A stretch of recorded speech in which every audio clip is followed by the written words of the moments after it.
Here she comes. Okay, great. That was very difficult. Oh, well done, Carolyne. You're looking gorgeous nevertheless. We're all here and we're all good. And we have the company of angels. I hope you brought them along. No, they were listening in action. That's what happened. Yes. 10 minutes late. What happened? All right, so Carolyne, welcome to the show. We've just been, Jeff was just basically looking to put up the picture of the book that you have written called Listen, the Angels Speak. And I think that was published about 2 years ago. Is that right? More than that now. Quite a long while ago. No, can't see it. Never mind. Yes, I did publish it. And it was a lovely book. And I've sold a lot of copies. A lot of people get a lot of joy from it. It's one of those books that you can put by your bedside, and if you're having trouble sleeping, you can turn to a page and get a message from the angels that'll settle you down for the night. So, Carolyne, when did you first start speaking to the angels, or when did they start speaking to you? So that's an interesting question. I always thought it was not until 2007 or 6 or sometime around then.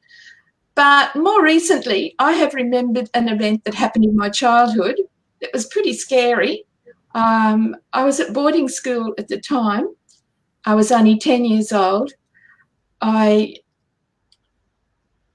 was a long way from home, as you can imagine, at boarding school, and quite scared. I was actually only 9, just turning 10, and I was downstairs on a weekend when there was very few people around, and as I came back out from underneath the building into the light, I was struck by this beautiful golden white light. It was just overpowering. It was immense. And it was so beautiful and so full of love. I remember the love. The love just tears at my heart even today to think of the amount of beautiful love coming from this beautiful, beautiful angel. I know now that it was Archangel Azrael, but she never told me her name at the time. And she gave that little 9-year-old child all the wisdom to fix all the problems of the whole world. I don't know how long I was there in this vision. It was a proper vision. Now, usually when I see the angels, my eyes are shut and I see them in my subconscious mind. This was bright daylight. I was wide awake. This is the only time that has happened to me in my whole life. In fact, I don't know anybody else that this has happened to. It was a proper vision. So I was excited, and I started telling people all about this beautiful vision and the wonderful things that this angel had said to me and how beautiful it felt and all of the glory of it. And I was just so overcome and so excited. I only told a few people, and straight away the teachers locked me in the infirmary and I wasn't allowed to talk to anybody. I was locked up for over a month, I think about 6 weeks. You're joking? A whole month for a 9-year-old. That's crazy. They had specialists come and see me. They wouldn't let me talk to my family. I wasn't, normally you can talk to your mother if you were having problems. They wouldn't let me talk to my mother. They wouldn't let me, I don't think I was even allowed to write to my mother. And it was a really dreadful, dreadful time. They caned me with this huge cane all over. They held me by my hair. Luckily, I had good thick hair. They held me by my hair and just whipped me all over with this huge big cane on several occasions. It was really dreadful. I had to either admit that I was lying about the angel or I was mad and had to go to an asylum. That was the 2 choices I was given. And I remember after they had belted me with this big cane and I was just stinging all over, I climbed in between the sheets and I put my head down under the sheets and I said, I am not lying. So I was really tough. You know, for a little girl so far from home, I don't know where that strength come from. It must have come from the angel, because it was just enormous. The whole dreadful ordeal was just. But now I remember it, and now I love it. Now I want all that beautiful wisdom and everything back from that angel. I just loved that angel and still love that angel, and that angel is still with me. Azrael is still with me. Sometimes so much with me that I can feel her with my hands. She's just so beautiful. But they are all beautiful, all of the angels. I've had some remarkable experiences, but that is the one experience of my life that. But I had forgotten that experience for over 40 years. So after I was belted and locked up for 6 weeks, my mother probably finally came for me and my family. She believed I was lying, that there was no vision. And I went home and I couldn't, it was like another week or something before I could talk to my father about it alone.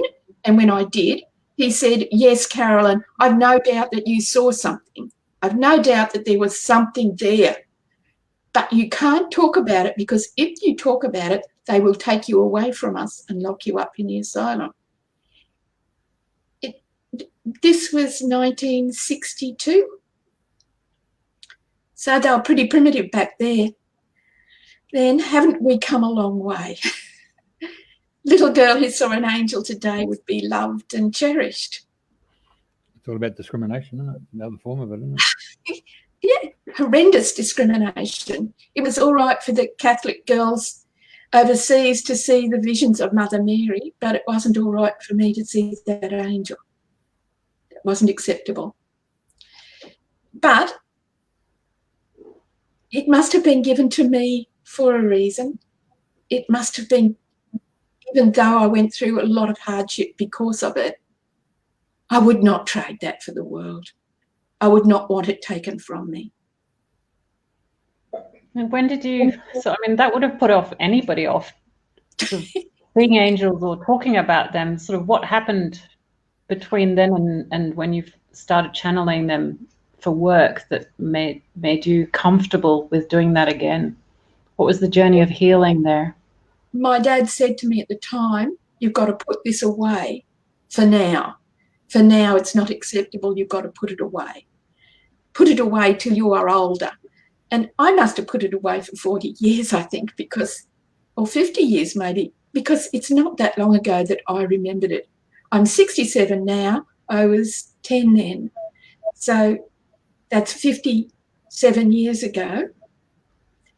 But it must have been 55 years that I put it away and didn't think about it at all. Then, like 15 years ago, I started doing Reiki, and with the Reiki came the angels. They just came in naturally. Whenever I was working on somebody, their guardian angel was there, my guardian angels were there, Jesus was often there with me, helping me with healing, and I had to accept them because they told me things.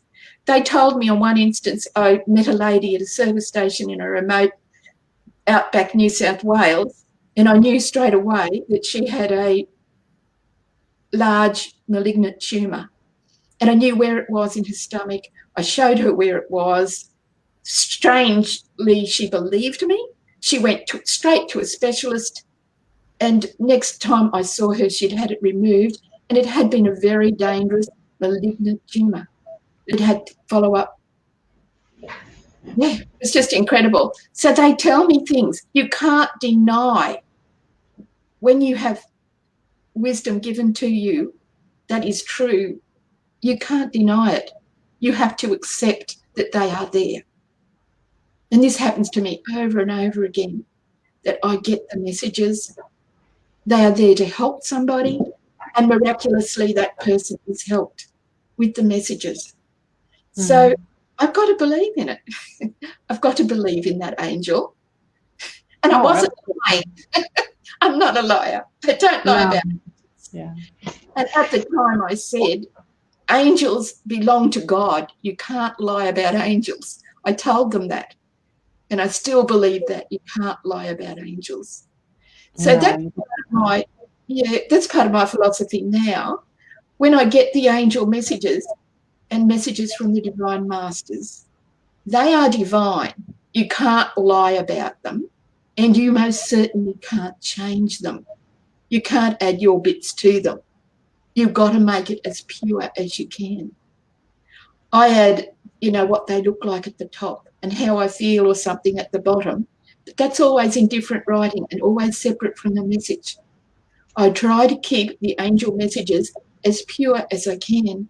And this is part of the deal that I have with the angels, that I do deliver them very clearly. They have shown me other beautiful divine texts that were channeled through from angels and how they have been changed over the years by people who thought they knew better than the angels. If you're going to change a message from the angel, you must believe that you're better than angels. It's a pretty big ego, isn't it? So one of our listeners has commented that they could always tell when angels were there because they could smell incense burning and tremendous warmth in their chest. What signs do you have? What signs do the angels give you when they want your attention? and then how do they give you the messages? Is it like thought and you start writing it down, or sort of, can walk us through the process of how you talk to them and how they talk to you and how you write down their messages? When I'm working really strongly in faith and clarity, and I'm right there in the space, I get very clear words. I can see the angel. I can see the angel talking. I can hear the words, and I can write them down as I go. That's the clearest I get. Sometimes the connection isn't as clear, and I always blame myself. I always think, I've allowed myself to be a bit contaminated, or I'm not right in the zone, or something else. And then it might come as a big block, and I decipher that block of words. Of it's more an idea that comes, but then I go back and check with the angels if it is correct. I use a pendulum to check if it's correct before I send it out. And it usually is correct. It's usually all wonderful. But sometimes I get it wrong. And sometimes I start channeling one angel and I get interrupted. And when I come back and continue on the message, I might see that my handwriting has changed, or the wording's not in the same vein. And I check with the pendulum, and sure enough, another angel has come in while I've been absent. So you can't be distracted. You have to be really focused in a really quiet place. But it all works out in the end. It all, and I help so many people with these messages. Hey, Carolyne, with the lockdown and a lot of groups are using Zoom and Zoom rooms, has anyone approached you to come and do a talk like you're doing tonight? Well, today, if it depends where you are on the planet, watching the show. Yeah, no, not really. But a lot of people have contacted me. I've offered free healing for the COVID virus, and a lot of people have contacted me for that. But not groups, no, not talks. You've got a few You people. mentioned that you've got a deal with the angels. What is the deal? I transmit their message absolutely purely, absolutely pure. Whenever they come through with the message, I'm always available for them. Sometimes I have to put them off a little bit, might be out shopping or something, or have somebody with me or something, but the message, they'll just stay there until I'm ready. And then I will transmit their message, but it must be very pure. It cannot be contaminated by other people, and it cannot be contaminated by me. And I must put it out. It must go. It must be shared. I don't just keep it for myself. So every week I send out another message. And during the COVID, some weeks I've got 2 or 3 messages, and I sent them out as they came. because you can't just hoard them up. So I try always to put them out. I try to make myself available to do that. And do you find that so that over time the urgency has increased or decreased in terms of you getting those messages out to the people who follow you? There was a lot of talk about New Age around the 2012, and during that period I got a lot of New Age messages, and that went on for several years. And now people are asking more about New Age, and occasionally I get another one now. But there seems to be themes, and the theme now is love. We've got to love one another more is the theme now. That has been a general theme all the way through since I began this. But now it is very, very much we must love more. We must give more love. And when you think about all the awful things that are happening in America and the Middle East, you know, if only we could arrange for all these people to be miraculously loving, we could undo a lot of the harm that's happening.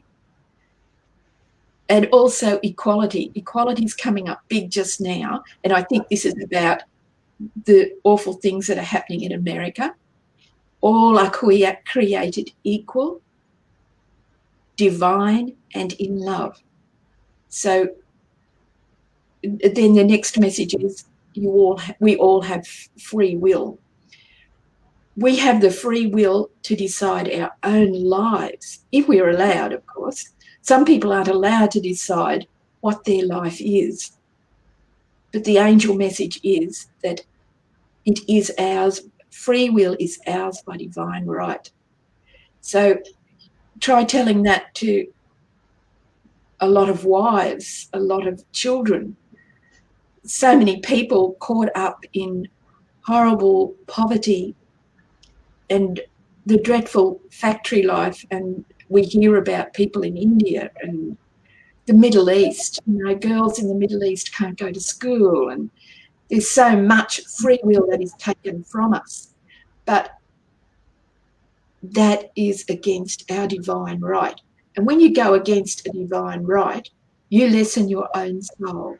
You take from your own soul particles, your own soul power. You lessen yourself. So all those Muslim men who are saying girls may not go to school, they are lessening their own soul. When they die, they will not be the big, strong soul that they were born. So we are all born pure. We are all born with the right of free will, and we are all born pure and divine. We each carry within us the spark of divinity. Mm. So with this place being a free will stadium, and you're getting messages and guidance from the angels, have you ever witnessed any intervention of angelic or divine will? I'm not sure if you would call it intervention. I remember when I was first working with the angels, I had a little shop at Wynnum for 12 months, and a couple came in and they were deeply disturbed. They had all sorts of trauma in their background, and there were a lot of things that I was working with them, their own relationship, their relationship with their children, relationship with past partners, and there was a lot of stuff going on all at the same time. And I had the angels working with me. I had a candle burning, and they started talking about a son who had been traumatised by a previous partner and was so traumatised at 16 he was not speaking at all. And I was pretty badly affected by this. I thought, poor little boy. And they were going on about other issues, and I quickly wrote down this issue on a piece of slip of paper, a little bit of notepad. I folded it and put it under the candle and said to the angels, deal with this for me. I can't do it just now. Fix this for me. And later in that day, going on to nightfall, they called, and Father was so excited. He said that the son was talking like a pommy radio announcer. So that was an angel intervention. What was? That's pretty amazing. It was amazing. But there's been a lot of those sorts of little incidences over the years. So is that one apart from providing the messages from the angels, is that you also mediate between your clients and the patients and the angels, and basically ask the angels to heal them? Is that how it works? Always, always. I do Reiki. I am a Reiki master teacher, and I do a lot of Reiki and healing, but I always say prayers, and I do a special meditation where I take my client with me to a high angelic plane, and I ask for healing for them there, clearing, healing and empowerment. And they're often given attunements there to the divine, so that they are connected to the divine. They are connected, their spark of divinity within their soul is connected back to the divine. Because a lot of people, because they don't believe and they don't have faith, they do become disconnected. But once they are connected, the tears flow, they're so happy, it just changes their whole lives, really, once they're connected. I want to do a meditation at the end of this talk and try to do that, try to reconnect people. Oh, that'd be perfect. Okay, so before that happens, let's can I ask you just to move on to the talking about the rainbow healing energy? And I know that a lot of our listeners are actually interested in the rainbow energy, the rainbow healing body. I think the system that you, apart from Reiki, you are teaching a system called Ki Lao To. Can you tell us a bit more about that, please? Ki Lao is a great entity, a huge big eon, and she particularly wanted me to have this beautiful energy. Lord Maitreya, the healing Buddha, is the go-between between Ki Lao and myself, and he has helped me to establish this beautiful healing system. And it's not just one ray. Reiki is so beautiful and contains so much. But the Ki Lao is not just about healing. It's about being psychic, about being connected to the divine, about being intuitive to other people's needs. And also it brings in a beautiful energy that organises your life so that your life just flows. It's really lovely the way it all works. But it's not just one thing, it's everything. It's quite remarkable.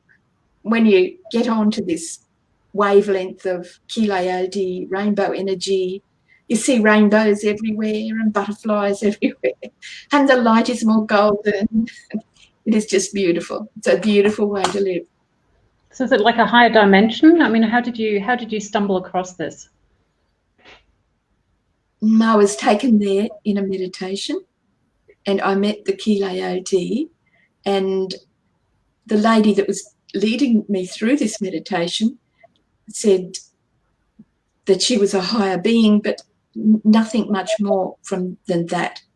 So when I got back home, I started working through Maitreya to establish who this was and what this was all about and why she had come to me. When she came to me, she was this huge being, and I could see her coming like a star towards me. But as she came towards me, I could see inside of her the whole universe. There was whole universes within this entity. And I think that was just explaining to me that this entity was bigger than I could possibly comprehend. Just beautiful, just really, but so complete, so And as I've gone further and further along, I've realised that there's nothing you can't do once you have this Kilayoti. If it's for your highest good, then you can go ahead and do it. It's quite remarkable. Really lovely. I've just moved houses, and the place I've moved to is just beautiful, just really lovely, and really lovely energy coming up from below. It just sort of seeps into you. It's very lovely, but just perfect for me at this moment. So everything that you want just comes to you as time permits. I must admit that I waited about 6 months longer than I thought I should have for this property, but now everything's just perfect. But the Kilayoti energy I do use for healing, like Reiki, and I use it with my Reiki. And a lot of people call it Reiki, rainbow energy, or rainbow Reiki. I believe it's the same thing. Okay.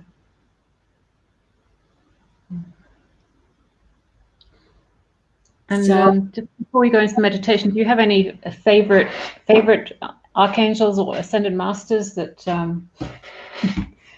that are your best friends? How could you not be best friends with all the archangels and all the angels and all the ascended masters? Gabriel comes to me and looks after me a lot because I'm a person of great emotions, and Archangel Gabriel is the angel of emotions, and she keeps me on the straight and narrow and helps me to stay calm. And I have benefited greatly from her tuition over the years, but also I've passed on beautiful messages. Amazing Grace is one of them. And she's helped me, but in helping me, I pass her messages on, and then she's able to help so many others. Archangel Michael, of course, comes in with his big blazing sword. Many people will not admit even today that that is a sword of unconditional love, and that he is the angel of divine love. They can't accept that. They think he should be some sort of warrior. But no, he's all about love, and his weapon is love. And that was in the last message that I sent out, actually. Jeff, have you had any experiences of Archangel Michael recently? I'm a bit like Carolyne, I suppose. A bit like Henry's been putting some stuff up in the comments here. I think I have a lot of trust, not just faith. Just, I don't know, just the knowing and you look after, eh? I mean, if I really went and dialed them up and say, excuse me, can I have so-and-so on the line? I'm quite sure I'll get them. You know? But yeah, I don't do that. I just feel that they're already there. The right person turns up to do the job. That's it. Yeah, I try to step back and let the right person come in to do the job they want to do, because I know they know better than me. So that's another part of it, is stepping back and acknowledging that they are the divine. Well, they can see what's actually going on. I mean, Julia, on Friday you come over and saw me all that time ago in October, and we just had a chinwag, eh? And then all of a sudden, boom, straight in your face was the Nike symbol, just do it. And that was it. That was it. No contracts, but nothing, just total faith. Ease and grace. That's how it works, isn't it? No, Julia. Absolutely. Yep. Yeah, I know. I think we sometimes get a bit hung up. When I first started, there was these big arguments about like whether Archangel Raphael was a he or a she. The same thing for Gabriel and Azrael. But you know, I think they are, to me, they are emanations of the divine and different aspects and qualities of divine. And when I see Archangel Michael, I usually basically see myself that small, kind of sitting on his shoulder. His brother taking care of me. And he's usually my go-to, like when I'm in a session and I need us to be doing the work in a space of truth or releasing contracts, is pretty much the first one that I call on, or I know that is guiding me. So it's great. So, Carolyne, would you like to take us into the meditation, or is there anything else you want to share? I don't know, Jeff, if the people are asking questions on the live comments that we want to address before we go into the meditation.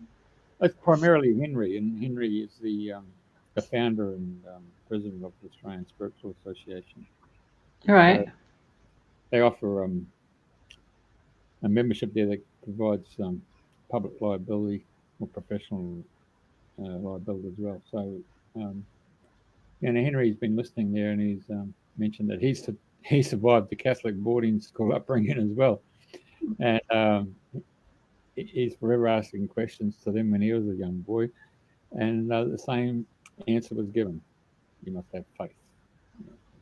So I'm quite sure he's been quite tickled pink listening to you, Carolyne, realising that you're of the same vintage. Same scenario, whether you're male or female, it's just the way the Catholics. Well, you're Catholic, you were somewhere else, weren't you? Who were you with? Actually, it was an Anglican ladies' college. But I think the age 9 is significant. They always say, that by the time we're 9, after we're 9, we kind of forget what our soul purpose is, what we came here for.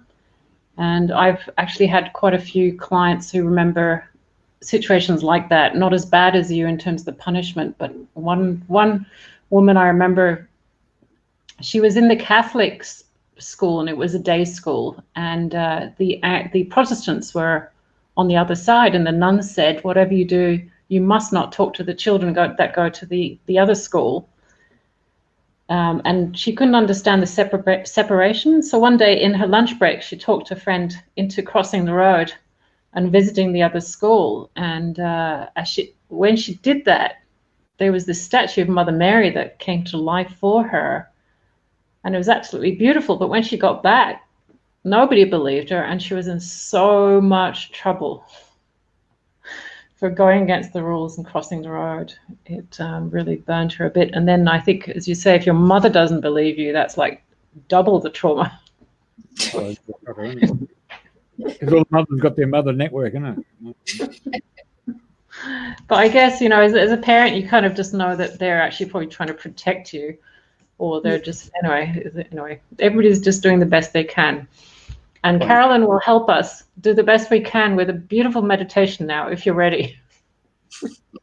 Hang on a sec, Carolyne. Well, I can't put the meditation on the radio station. I'll have to go back to this normal programming, because we're doing a meditation, and because of the radio and the audio, because we're designated as a tourist radio station, we've got the signs up around the countryside. People can start driving around and just go off to sleep. Could I? Oh, yeah, I see what you mean. So I will talk right through it. Yeah. Okay, so what I'm saying is that we go simulcast both through the audio on the radio station live. Yeah. But we're also doing this through the video stream. So the video stream can work. I'll just switch the radio programming back to its normal program, and then when we've finished the meditation, we can come back and bring the radio back online. Okay? Okay, then. You're okay with I'll that? make it Flip a switch. Flick a switch. All right. But thank you to the radio listeners who've been listening to us. And Carolyne Milne is beautiful. She's based on the Sunshine Coast, and she does a newsletter. So if you visit her website, which is called Listen the Angels Speak, or Angelic Connections, you can connect with her and find out more about the messages from the angels, or learn about healing from her directly. Thank you for joining us, radio showers and Facebook Live listeners and viewers. Ask us any questions you like, and hopefully we have time to talk to you after Carolyne Milne leads us through a meditation. Okay. I want you all to sit comfortably, get the wriggles out of you, close your eyes, take a few slow, deep breaths right down into your tummy, and follow that breath right down, very deep, very slow. Just a couple more deep, slow breaths. Now, with your eyes closed, I want you to visualize with me The beautiful gold and white light is opening up just behind you. You can just take one step. Don't get up and take a step. I mean, just visualize that you are taking one step backwards and into that beautiful white spotlight, golden white spotlight. Golden white always takes you straight up to the angelic realm.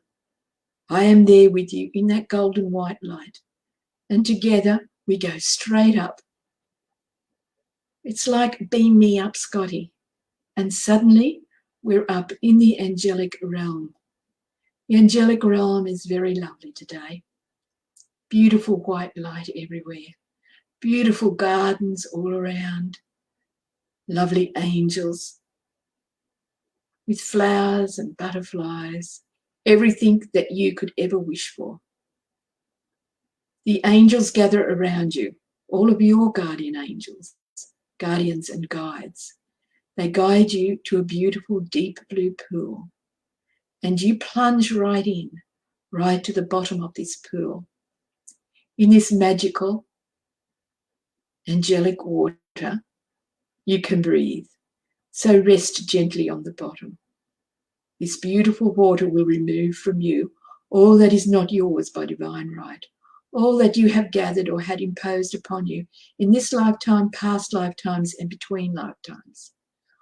All that holds you back now is being dissolved from you.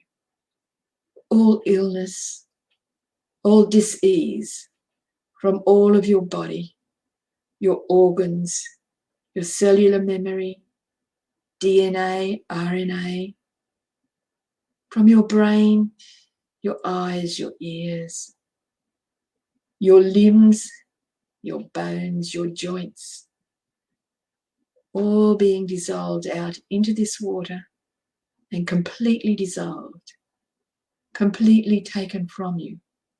All that is not yours by divine right, all that holds you back now. Take a deep breath and let it flow from you. Breathe it out. Now you are light. All the heaviness has gone. Any lumps that you can feel, pull from you now. Any heaviness, remove. You're feeling lighter and lighter, and you're floating more and more to the surface. Now your head's popped out of the surface, and the angels pull you up onto the shore, up onto the bank of the pool.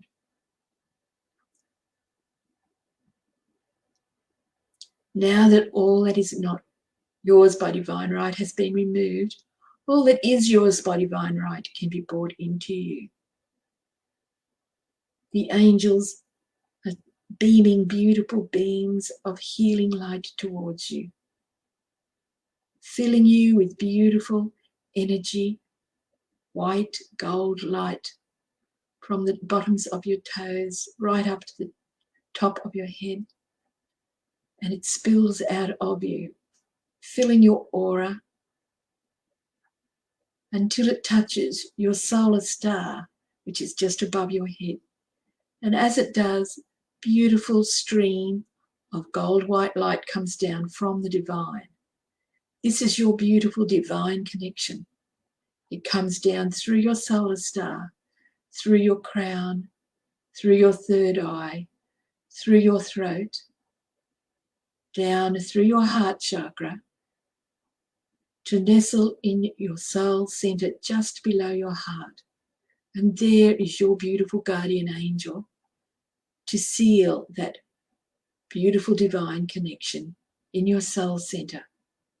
It goes on from your soul center, down through your base chakra, through your feet chakra, down through the earth, to the divine Mother Gaia in the center of the earth. She ties it off and sends it back to you with this message. I seal this energy stream with me and send it back to you so that you may know the abundance, the joy, and the love that is available to you on this plane. Comes back to your soul center where it is sealed again. Now look and see what other beautiful energy streams are coming in now to you. Energy streams, divine connections. Now we're going to ask Lord Maitreya if you are ready yet for the Kilayodi, the rainbow energy attunement. And if you are ready, he will tie a beautiful rainbow energy attunement to your soul. And it will also run down to Gaia and back to your soul. See this beautiful attunement and any other beautiful attunements being tied here in your soul, sealed by Lord Maitreya, the beautiful healing Buddha.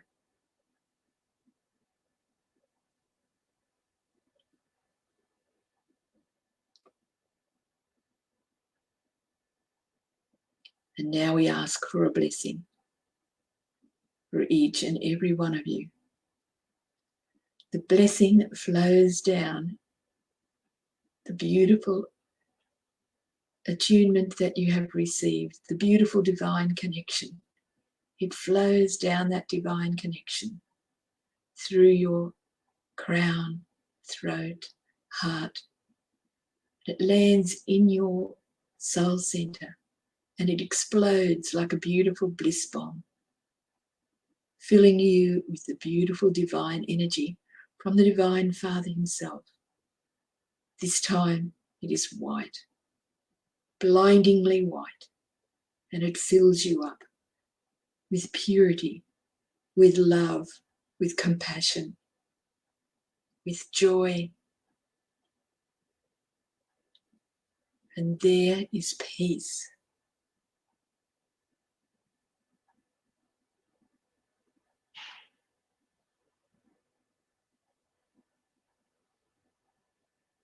The sort of peace that Jesus described as passing all understanding. Soak this beautiful energy up. Feel it soaking out into your aura and wrapping around you like a big cuddle.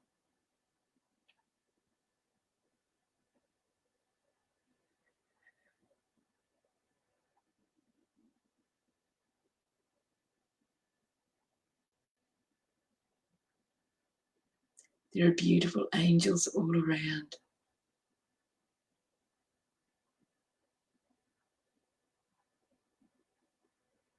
They are sending you love and messages and hope and lots of peace.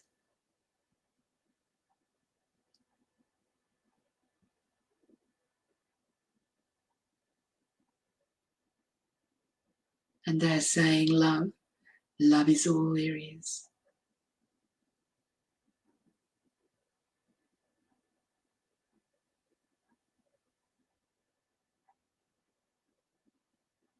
Live in love, and you will know true peace, joy, abundance, and happiness.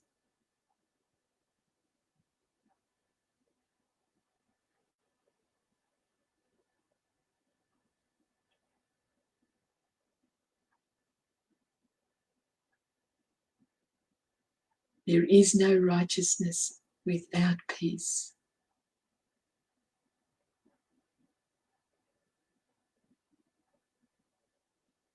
Now it is time for us to return. We are here surrounded by the beautiful angels. Thank your beautiful angels now. Thank them for your lovely healing and divine connections. Thank them for the beautiful divine grace that they have sent to you. Thank the Divine Father. Now there before you is that beautiful golden white spotlight that brought you here. Step forward into that spotlight. And straight away you are transformed back to where you were when you started the meditation. And we are back with you.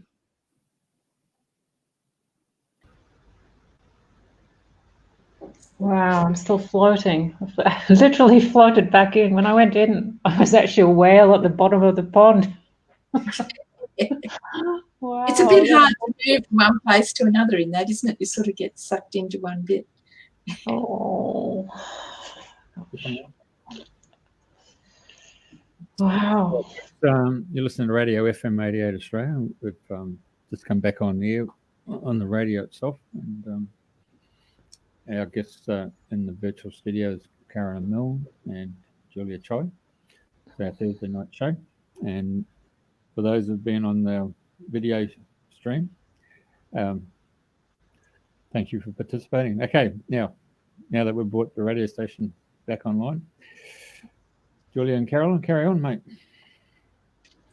That was gorgeous. Thank you, Carolyne. It was beautiful meditation. I did remember, just as we're going in, that there was one question that I really, really, really, really wanted to ask you, because I know that you're probably my best chance of getting a credible and unbiased answer. And it basically comes from a session that one of my clients had many years ago, and it was about remembering being a fallen angel. Oh. It was seriously like they'd landed and it was like, oh, we can't go back. Oh, we're in trouble. Oh, we're really in trouble kind of situation. And, then just getting used to it and then sort of just over different lifetimes, just taking on a kind of guardianship role for And I remember at that time, and this was many years ago, this is probably back in 2008 that happened, and I've watched different media and news and tried and read about it, but I've never found a credible source. So I guess the question is, what are your thoughts on fallen angels? Is that story true? Does it exist? Yes. Why did they fall? Yeah.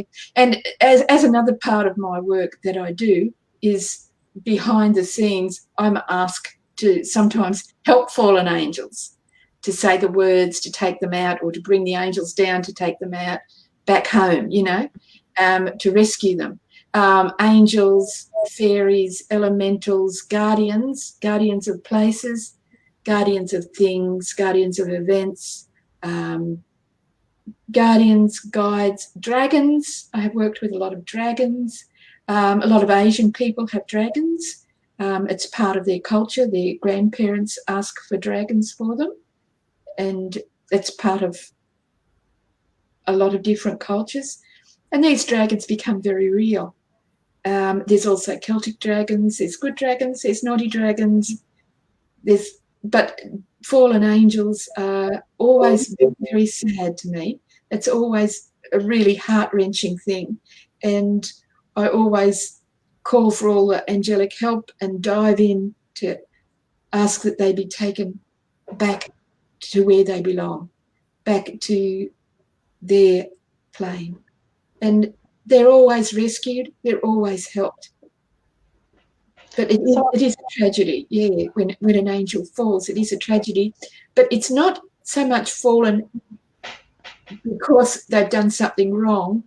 I think often it's fallen because they were down here helping us, but then were tricked into doing something wrong or trapped in some way by evil. There was evil. There isn't any evil anymore. It is all gone.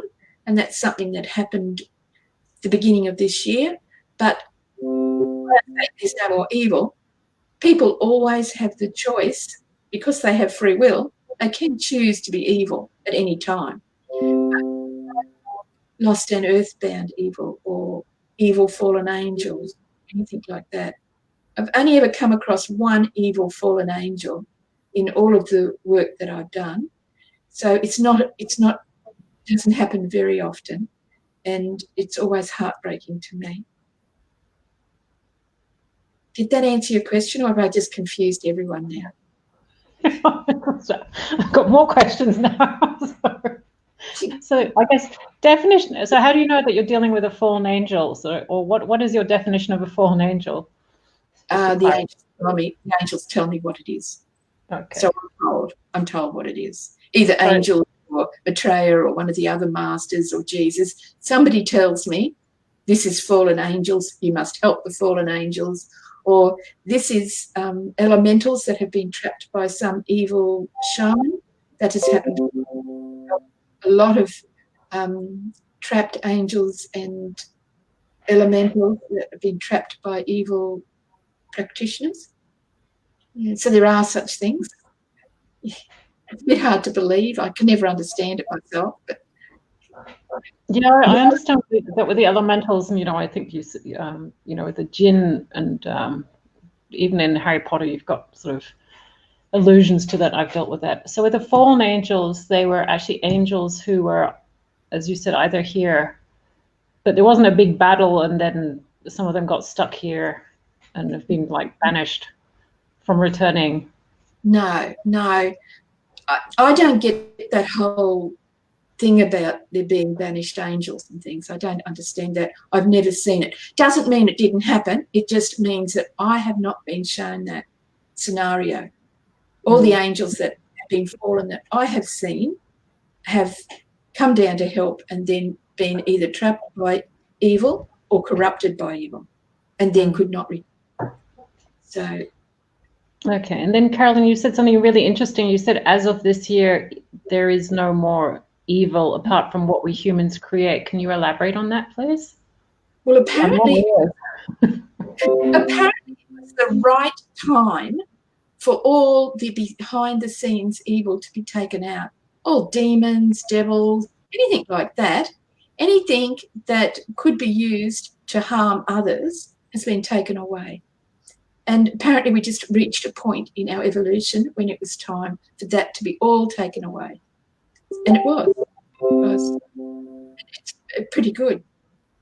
I haven't come across very much at all. And when I do, I tell the angels about it and they deal with it.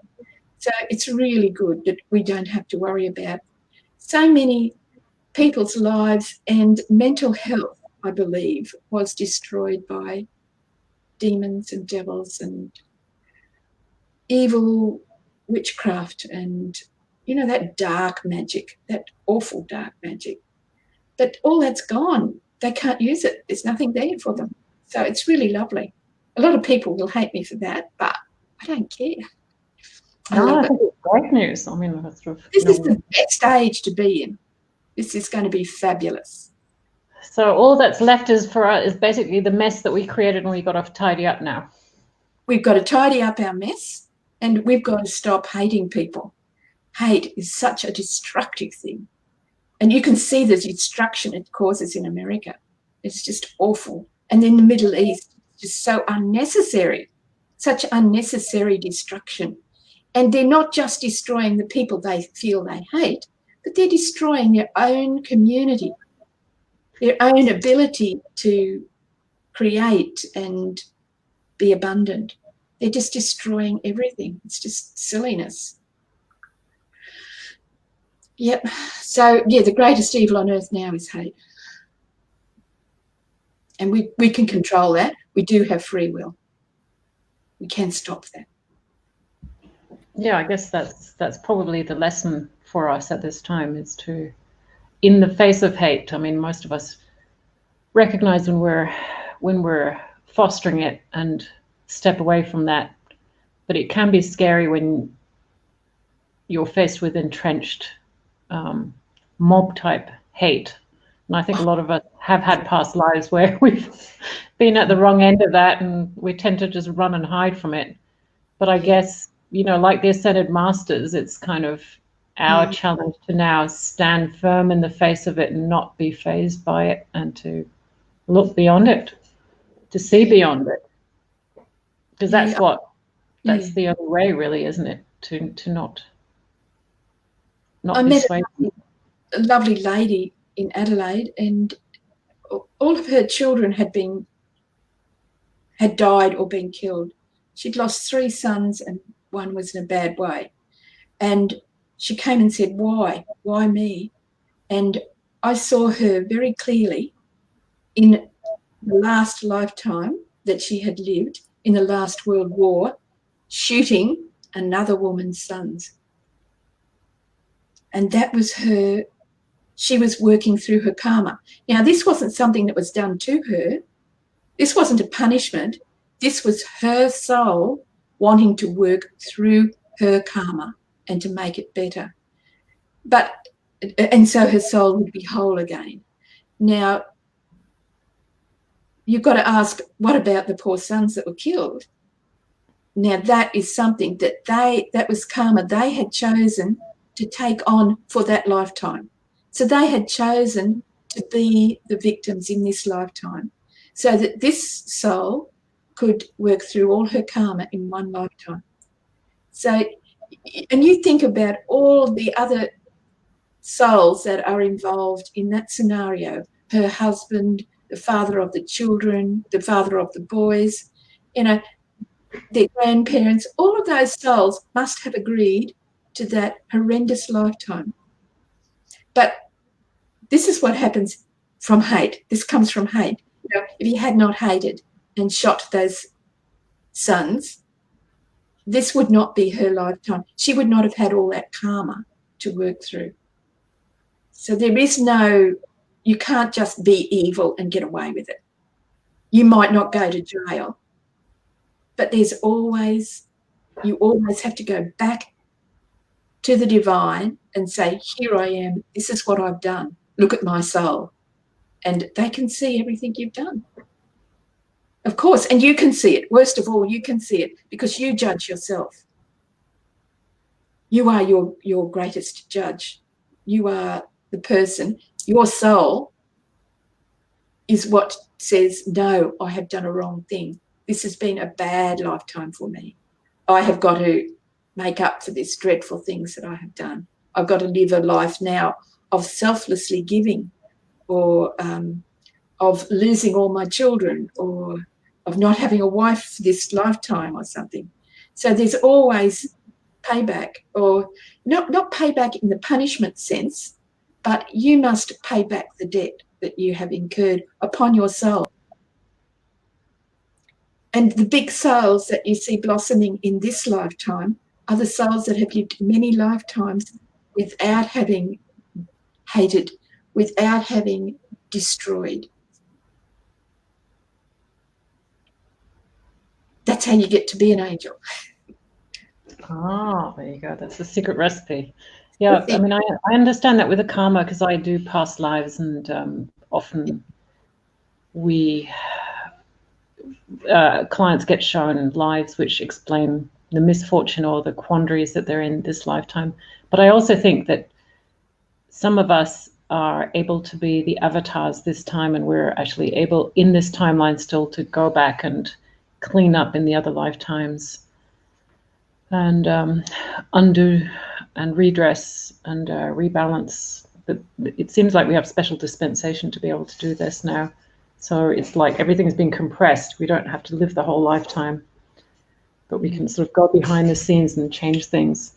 But I think the other drive is to connect more, as you brought us in the meditation to the higher realms, to the interdimensionality, for us to be not just acting as actors in a play. Okay, I'm stuck with this play. Yeah. But also to go behind the scenes and remember that that a part of us is it's not limited to this physical form, and that it is connected to the divine, as you did in that beautiful meditation, and as such be a channel for the divine. And when we do that, there's so many more options that are available to us, that rather than our usual sort of tragedies and comics and plays, the normal human life play that we kind of get taught about by the Greeks and the Charles Dickens and the Russian Dostoevskys. Yeah. We seem to relive it, don't we? Over and over and over. Yeah. There is a court of justice that you can go to. Yeah. And you can take your grievances to the court of justice. So if you're not you feel that you've been unjustly treated here on earth, you can do that same type of meditation I did, But when you step in the light, you imagine that you've got hold of the perpetrator of the crime against you, or whoever, however many there are, and take them all with you. All of the bad guys, take them up to the Court of Justice and just ask Archangel Michael to take them to the Court of Justice, or King Solomon does a lot of that sort of work. You whiz straight up to the Court of Justice, big hall, alabaster thrones everywhere, and people sitting in judgment. And it's Maat, the the Egyptian goddess, and King Solomon sit in judgment, and you kneel before them and you put your case. You just say your case. This is what these people did to me, and you show a vision of what they did, like playing a movie in your head of the horrible scene that happened. And then you say, I want justice, and you step back and you let them deal with the case. But when you step back, you have to witness what happens, what they say, and any interactions that happen, but then you are taken out. Now, you always know in your heart, this is the faith part, that injustice has been dealt with. Now, you might not see it in your lifetime, but chances are you will, and you will see that the person who perpetrated that injustice will come a cropper sooner or later, may not ever pay you back the money, but may have to pay it to somebody else, may lose it to somebody else, or lose a lot more to somebody else, or something of that nature. There's always some comeback to that person when you go to the Court of Justice. Now, if that doesn't happen and they get right through life with never having dealt with it, when they go up and their soul faces Judgment Day, then they will lose a lot of soul particles. People who do nasty things lose soul particles, but I believe they lose the soul particles as they're doing the evil deeds. Really evil people, I have looked at their soul particles, their count, and they have no soul particles left. When they go up, they're nothing. They've used it all up. There's nothing left to go to redemption. Does that tie in with the Buddhist idea? I don't know whether it's Buddhist or whatever, but or Tibetan, that you actually have to accumulate yes enough what you would call soul particles so that they can float up to the next highest level. Yeah. And the more you have, the higher you go. Yeah. Oh. Well, thank you for sharing that. I'd never heard of the International Court of Justice, and it's given me an idea for somebody I'm working with. I think we're going to try that out. Thank you very much. So, Carolyne, what's the best way for people to get in touch with you? I have a webpage, listentheangelspeak.com.au. Listen the Angels Speak, all one word, .com.au, and you can leave me a message there, or you can email me on Carolyne Milne, just as it is spelled, .com.au. No gap between Carolyne Milne, just all one word. Gmail.com, sorry. CarolynMilne@gmail.com. That's in my webpage anyway, so if you just go to the webpage, you'll find it. Yeah, we've got your addresses. Jeff's done the captions for us, so it's beautiful. And the book as well. So that's beautiful. Well, thank you very much, Carolyne and the Angels, for joining us, and Lord Maitreya and everybody else. It's been a blessing. It really has. Not just to us who are listening now, but also to the ones who will be watching this in the future. And thank you from my heart and my soul and my mind to each of you. Julia, and thank you, Jeff. You've done a wonderful job. And I really do appreciate this opportunity to bring more messages to more people. Thank you very much. Welcome. Thank you very much. All right. Good night, everyone. Well, good morning. Oh, good morning. Okay, as well. Okay. There's a comment there just coming in. Hang on. Elizabeth, thank you for the meditation. Okay, very good. Thank you.